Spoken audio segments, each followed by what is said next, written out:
Welcome back. All right, so news of the day video now for all you fine people. I didn't do news of the day yesterday. Didn't think it was a big deal. Again, things kind of slow down a little bit at certain points of the season. This seems to be that slowdown, but for how long? There's some teams off to slow starts, including Vegas. Max Pacioretty has officially been moved to LTIR. That gets them some cap relief, which means they could make a move. I don't think they're going to, but we'll see, right? The pressure is on. They've lost their last 4 games. The last time that Vegas lost 4 games in a row, Gerard Gallant was fired the next day. So, not saying Peter DeBoer's on his way out necessarily, but if things stay this way, he probably won't last that much longer. And that's despite injuries. The pressure on Vegas to win is intense. It is there, and again, even though it's early in the season, I don't think they want this to get away from them. At the time they fired Gallant, yeah, they'd lost the last few games, but I didn't think it was Gerard Gallant's fault, and yet that was not anything that they were worried about. They wanted a change behind the bench, and they got it done. So we'll see how long this lasts before changes are made, whether it's on the ice, behind the bench, or somewhere else. We'll see. But yeah, Vegas, rough start. Speaking of which, the Chicago Blackhawks, who are off to a very rough start themselves. Jonathan Toews is saying that they've had a meeting in the room about it, and that whatever happened and was said in the room will stay in the room. We'll see. A lot of the times those closed-door meetings, eventually something is said by somebody to media, but he is saying that there's general support for Colliton. And last night, one thing that Jeremy Colliton did that definitely made its rounds on Twitter, and I'd be interested to know what people think here as well. So you call a timeout, and you have your clipboard, right, where you write down, like I do with dry erase marker, what you want guys to do. And Colliton handed the clipboard off to the players. So the players would write down what the plan was. I think that could go either way, right? So if Chicago had come up and they had actually come out and say won that game in a big comeback, that moment would be seen as, wow, he trusts the players, and the players, there's clearly a good relationship with them.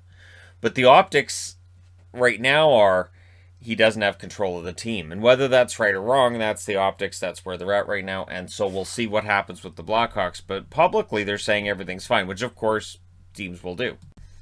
The expectations in Chicago this year were pretty high. I think they were probably a little bit high considering the acquisitions of Seth Jones and Marc-Andre Fleury. Honestly, arguably to this point, they've probably been the most disappointing players on the team.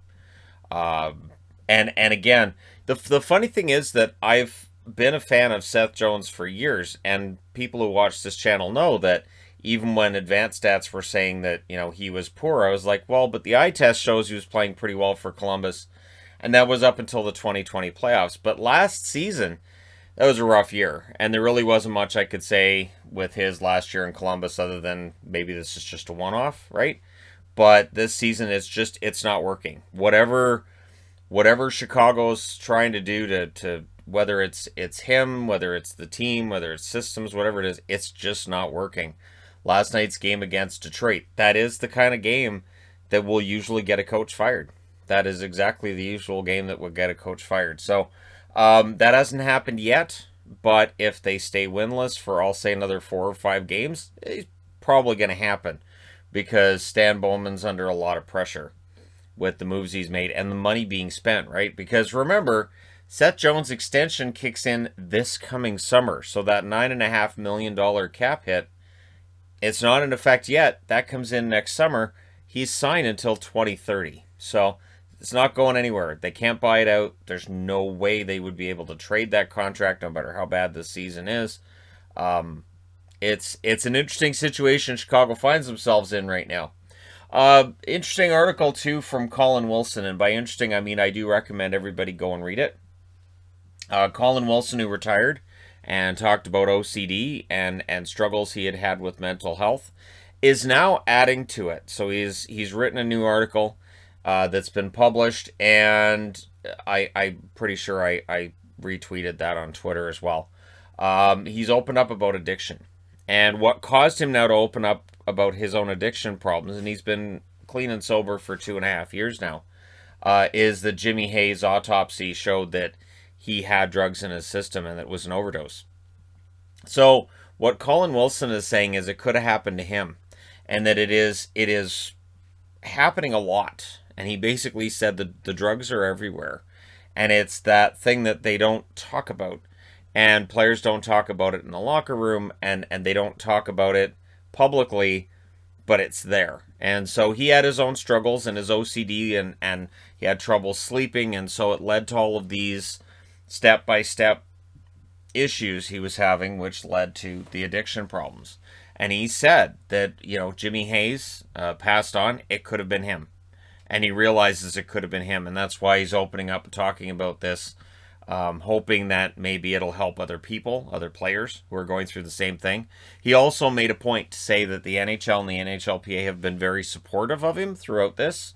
They helped him a lot, but that he feels like every league can do more to help its players.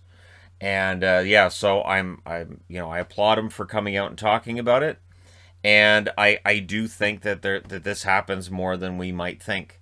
So when a player's in a slump, when a player's not doing well, I learned this a long, long time ago. I'm not going to name the player, but there was a player who had a really bad season, and I made endless jokes about how bad his season was, and then it came out afterwards that he was dealing with a substance abuse problem. And then I was like, okay, well, I better not do that again. And I've never done that where I've going on about, oh, this guy's bad. And anyways, it was something that it was eye-opening. I was like, oh, that would explain the whole thing. All right. So that's why he had a really rough. All right, that's why he had a really rough season. Okay. So all the best to Colin Wilson, and again, hopefully this helps people that are going through this kind of thing. And again, I think it happens more than we hear about, because there's that negative stigma attached to it, right? So if they come out and talk about it, he talks about how there's this great shame that's attached to it. So it just makes it so you don't want to talk about it because you're ashamed, which can make the abuse problem worse. And it's a bad cycle to get yourself into. So all the best to Wilson, and we will transition into the rest of the news from here. Which involves, there was a small trade made yesterday. Dylan Gambrell is now a member of the Ottawa Senators. It's a 2022 7th-round pick going to the San Jose Sharks. Gambrell cleared waivers a couple of times, so it's not like there was a lot of value attached to Gambrell at this stage. But for Ottawa, they wanted to pick up a guy who could play center. They wanted a little bit of depth, and so Dylan Gambrell steps into that spot for them. And I do wish him the best. And for the Islanders, I have to say it's been an impressive road trip so far. It's easy to focus on the rough start that this road trip had, but they're now 3-2-1. Those 6 road games played in 11 days. They're not home in their new building for almost another month. They have 7 more games left on this road trip. And as I stated in the preview for this season, if this road trip goes well, and they go home and they have that home opener, if they won, like, say, 8 on this 13-game road trip, or even 7, that could be a huge boost to the rest of their season. So kudos to the Islanders, to Sorokin for the back-to-back shutouts, which, yes, could have been 3 shutouts, if not for Chicago's late goal in the game they had against the Hawks. So, yeah, the Islanders are doing really, really well. And it is that turnaround that certain teams that get off to slow starts will have. Some of them won't. Speaking of teams expected to get off to slow starts, Pittsburgh was expected to be off to a slow start. They had no Crosby and no Malkin, right? Now you've got no Letang. There's a lot of players out. Rust is out. Rust has just started skating again. Malkin's been skating for a couple of weeks. Crosby might be back in a week, might be back in 2 weeks. We just don't know. So when they've been without Crosby and Malkin since both players joined the Pittsburgh Penguins, Pittsburgh's record has been 17-8.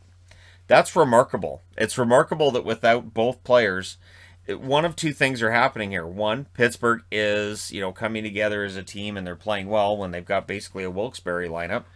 And also, teams may very well be taking them a little bit lightly because they're like, well, we don't have to worry about Crosby and Malkin. We're good. And then Pittsburgh shows that they're a lot tougher than expected. So, as Toronto found out. which transitions into the Toronto Maple Leafs, who going into tonight's game with Carolina, the expectations seem to be low. I don't know how I feel about the expectations being low as being part of the story here, but apparently for fans, they feel pretty low right now. I understand that. It's very early in the season. Their lines at practice, Bunting, Matthews, and Nylander make up the first line. Michael Bunting has really emerged as a very good top six forward for Toronto. Probably one of those few bright spots for them. Kerfoot, Tavares, and Marner are on the second line. I agree with splitting up Matthews and Marner.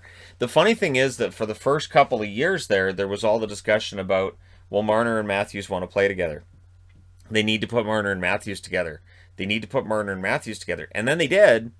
And then they did very, very well out of the gate. And everybody said, see, they're great together. They should have always been together. Mike Babcock just hates them. So now they're being split up. And I think this is part of the reason why they weren't together. It's very... I'm not going to say it's easy to shut the two of them down, but you have a lot less to worry about if they're on the same line. It's a lot like the Draisaitl-McDavid. It's like a Draisaitl-McDavid light argument, basically. That if they're together, it's easier to shut down the Leafs. I think having them on separate lines, I think makes more sense. So, Tavares and Marner also have very good chemistry. Third line, Engvall, Kampf, and Kasha. Kampf's been a pretty good story, too. Kasha, Toronto fans are seeing what I've seen for years. Kasha is a guy who has all the opportunities, and they just won't quite go in the net. They've also seen the injury issues, too. Fourth line, Ritchie's on the fourth line. I think that's a little bit harsh, but I guess that's the only place you can slot him in, right? Engvall's been playing well. You're not going to bust him down to the fourth line. So Ritchie's with Spezza and Simmons. And who knows? That might work out really, really well. I do think the expectations with Ritchie that they threw him on the first line, probably not all that fair to Nick Ritchie. But there you go. Let me know your thoughts in the comment section below as always. Don't forget to hit like and subscribe if you're browsing your way through. You just happened upon this video. Thank you guys so much for watching, for all your support. I will talk to you again soon.